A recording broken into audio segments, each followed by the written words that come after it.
Hello friends, வணக்கம். Welcome to my channel. இன்னைக்கு வந்து Sunday evening to night routine video உங்களோட ஷேர் பண்ண போகிறேன்.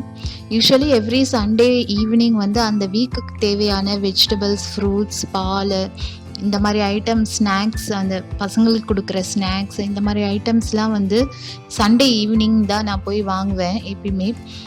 மற்றபடி இந்தியன் வெஜிடபிள்ஸ் அந்த மாதிரி ஐட்டம்லாம் வந்து இந்தியன் ஸ்டோரில் வாங்குவேன். இது வந்து லோக்கல் சூப்பர் மார்க்கெட். இப்போ வந்து நம்ம பார்க்குறது இந்த சைனீஸ் வாஸ்து படி வைக்கிற இந்த மூங்கில் செடி. நெக்ஸ்ட் மந்த் வந்து சைனீஸ் நியூ இயர் வருது. ஸோ எல்லோரும் வந்து இந்த செடி வாங்கி வீட்டில் வைப்பாங்க. ஸோ அதுக்காக நிறையா இங்கே அடுக்கி வச்சுருந்தாங்க.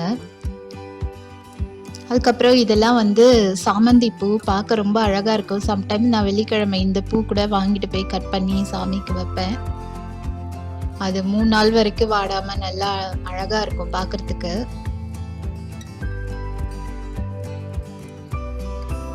ஸோ இந்த உருளைக்கிழங்கு, வெங்காயம் எல்லாம் பார்த்தீங்கன்னா நான் பெரிய பேக்லேயே வாங்கிட்டேன். இது வந்து நம்மளுக்கு காஸ்ட் வைஸ் ரொம்ப சீப்பராக இருக்கும். இந்த மாதிரி பெரிய பேக் வாங்கினோன்னா நம்ம காய வச்சு யூஸ் பண்ணிக்கலாம்.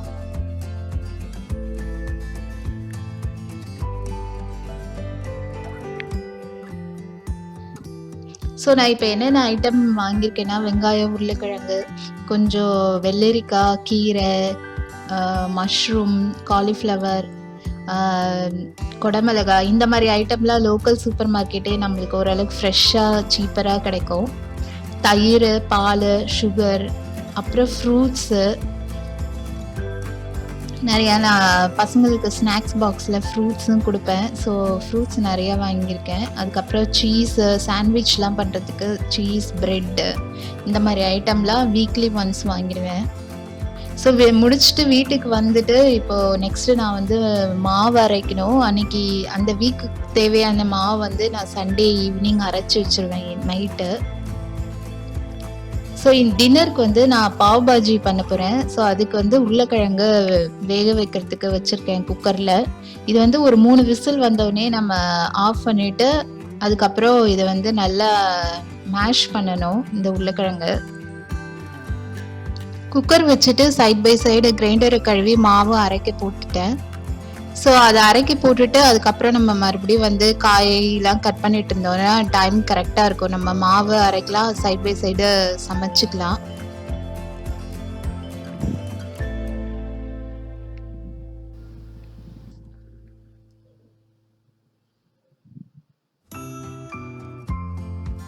இப்போ ஃபஸ்ட்டு நான் உளுந்து போடுறேன் அரைக்கிறதுக்கு. நான் எப்பயுமே இட்லி, தோசை ரெண்டுத்துக்குமே 5 டம்ளர் அரிசினா 1 டம்ளர் உளுந்து, 1 டேபிள் ஸ்பூன் வெந்தயம் ஊற வைப்பேன். அது வந்து இட்லி நல்லா சாஃப்டாக வரும். அதே டைம் வந்து தோசையும் நல்லா கிறிஸ்பியாக நல்லா டேஸ்ட்டாக கிடைக்கும். இப்போ பாபாஜிக்கு தேவையான காய் எல்லாமே எடுத்து வச்சுருக்கேன். இஞ்சி, பூண்டு, வெங்காயம் ஒரு 3, 2 தக்காளி, ஒரு சின்ன கேரட், கொஞ்சம் ஒரு பச்சை மிளகாய், கொஞ்சம் ஃப்ரோசன் பீஸ் கொஞ்சம் எடுத்து வச்சுருக்கேன். அப்புறம் காலிஃப்ளவர். இதெல்லாம் இப்போ வந்து இது ரொம்ப சின்ன சின்னதாக பொடியாக கட் பண்ணோம் எல்லாமே. இப்போ எல்லாம் நான் கட் பண்ணி வச்சுட்டேன். வெங்காயம், இஞ்சி, பூண்டு, கேரட், தக்காளி, காலிஃப்ளவர் எல்லாத்தையும் நல்லா பொடியாக கட் பண்ணி வச்சுட்டேன். அப்புறம் உருளைக்கிழங்கும் வெந்துருச்சு. அதை இப்போ நல்லா மேஷ் பண்ணி வச்சுக்கணும்.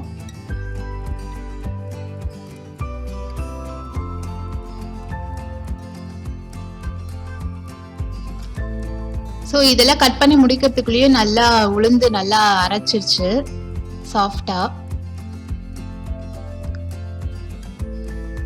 அந்த கட் பண்ணுற டைம்லேயே இது நல்லா அரைச்சிரும்.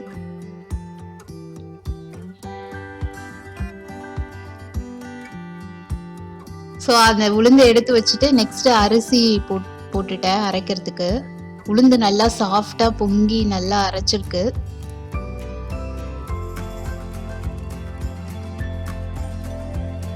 இந்த அரிசி அரைக்கிறதுக்குள்ளேயும் பாபாஜி மசாலாவை ரெடி பண்ணிட்டேன் நான்.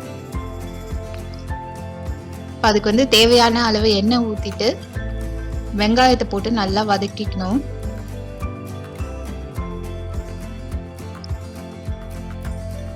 வெங்காயம் நல்லா சாஃப்டாக வதங்கின பிறகு இஞ்சி பூண்டு ஆட் பண்ணி அந்த பீசஸாக கட் பண்ண இஞ்சி பூண்டை ஆட் பண்ணி நல்லா வதக்கணும். வெங்காயம் நல்லா வதங்கிறதுக்காக இப்போ உப்பு ஆட் பண்ணியிருக்கேன்.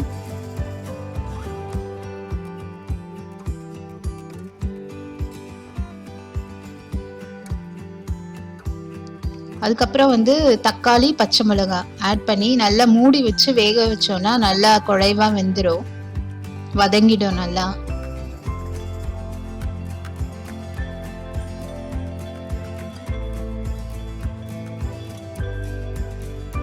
ஸோ நெக்ஸ்ட் வந்து காலிஃப்ளவர் கேரட், இது வேணும்னா ஆட் பண்ணலாம், இல்லைன்னா வெறும் உருளைக்கிழங்கு கூட ஆட் பண்ணலாம்.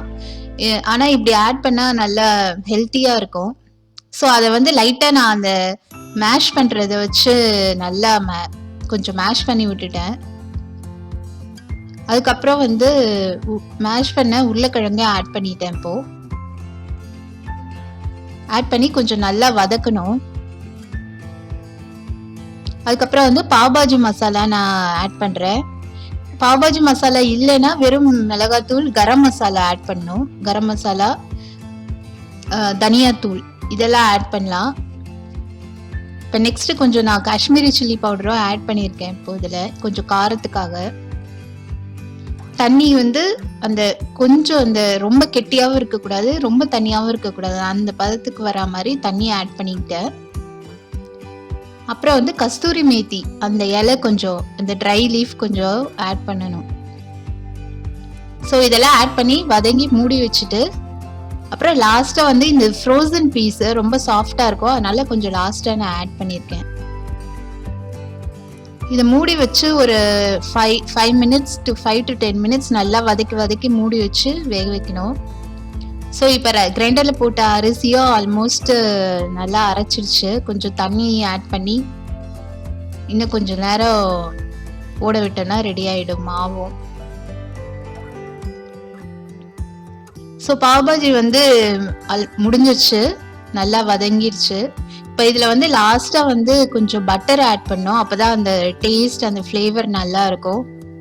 பட்டரும் கடைசியில் வந்து கொத்தமல்லி இலை கொஞ்சம் கட் பண்ணி போட்டிருக்கேன். இதை போட்டு நல்லா மிக்ஸ் பண்ணால் இப்போ இது ரெடி ஆயிடுச்சு. இதை வந்து நம்ம சாண்ட்விச் கூட வச்சு கொடுக்கலாம் பசங்களுக்கு, இல்லைன்னா தோசையில் கூட மசாலா தோசை மாதிரி வச்சு கொடுக்கலாம்.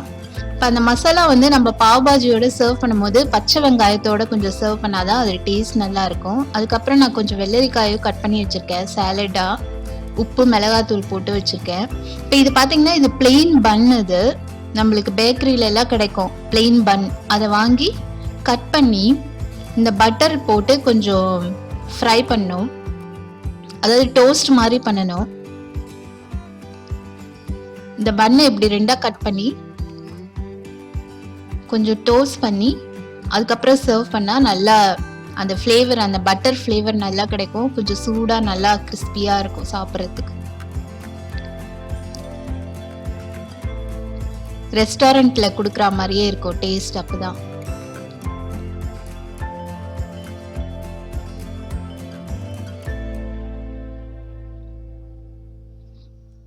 ஸோ இந்த மசாலாவில் மேலே கொஞ்சம் அந்த கட் பண்ண பச்சை வெங்காயம் கொஞ்சம் தூவி அதுக்கப்புறம் வெள்ளரிக்காயும் வச்சு சாப்பிட்டோன்னா நல்லா இருக்கும், ஹெல்த்தியாகவும் இருக்கும். ஸோ அரிசியும் நல்லா ஸ்மூத்தாக அரைச்சிருச்சு. இப்போ இதில் வந்து உப்பு போட்டு உளுந்தி போட்டு நல்லா மாவை நல்லா கரைச்சி வச்சுட்டேன்.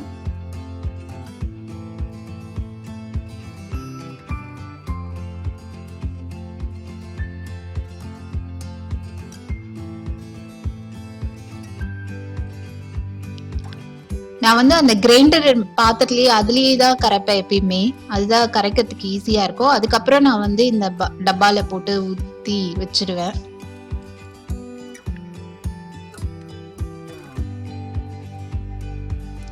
ஸோ சமைச்சு முடிச்சுட்டு எல்லாரும் சாப்பிட்டாங்க. அதுக்கப்புறம் இந்த பாத்திரத்தை பூரா வந்து டிஷ் வாஷரில் லோட் பண்ணிடுவேன்.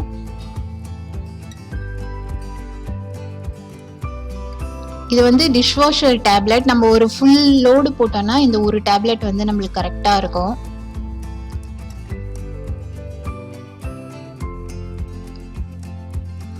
ஸோ நான் காலையிலேருந்து சமைச்ச பாத்திரம் வந்து எடுத்து வச்சேன்னா எனக்கு ஒரு ஃபுல் லோடுக்கு ஃபுல்லாக கிடைக்கும் பாத்திரம். ஸோ இந்த ஒரு டேப்லெட் போட்டால் கரெக்டாக இருக்கும்.